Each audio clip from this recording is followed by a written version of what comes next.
आपण मला राज्यपालांच्या अभिभाषणावर चर्चा करण्याची संधी दिली। त्यांच्या भाषणाला समर्थन करत असताना मी राज्याचे कर्तृत्ववान मुख्यमंत्री आदरणीय देवेंद्रजी फडणवीस साहेब, उपमुख्यमंत्री एकनाथजी शिंदे साहेब, उपमुख्यमंत्री अजितदादा पवार या त्रिशक्तींचं अभिनंदन व आभार व्यक्त करतो की ते महायुतीच्या कार्यातून महाराष्ट्र विकसित दिशेकडे वाटचाल करत आहे। दावोस करारातनं 15,90,000 कोटीची गुंतवणूक महाराष्ट्रात होत असताना औद्योगिक विकासाबरोबर राज्याचा समतोल विकास करत शहर आणि ग्रामीण या दोन्ही भागाचा विकास महायुती माध्यमातून होतोय।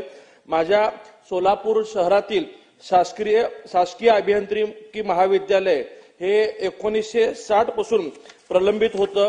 त्यावेळेस अनुकूल परिस्थिती असताना आमच्या शहरातील अभियांत्रिकी महाविद्यालय त्यावेळेस कराडला हलवण्यात आलं होतं। जवळपास 60 ते 65 वर्ष सोलापूरचा यासाठी संघर्ष होता।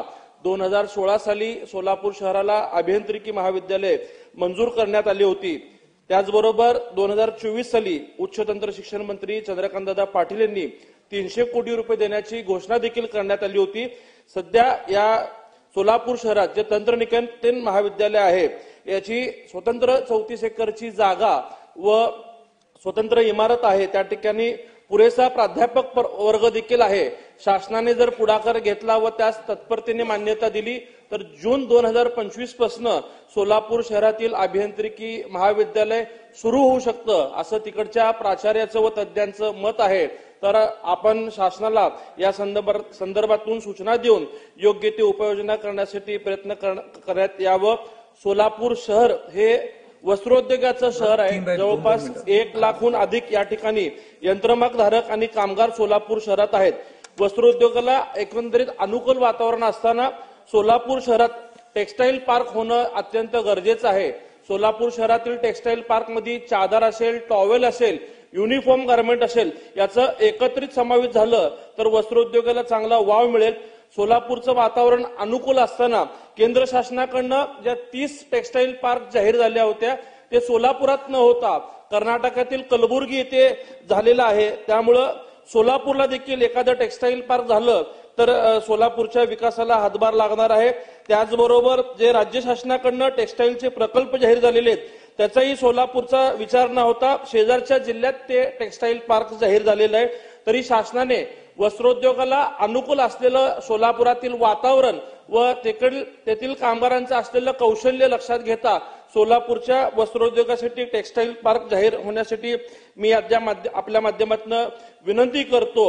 सोलापुरातील एकंदरीत 18,000 गणेश मूर्तिकार आहेत।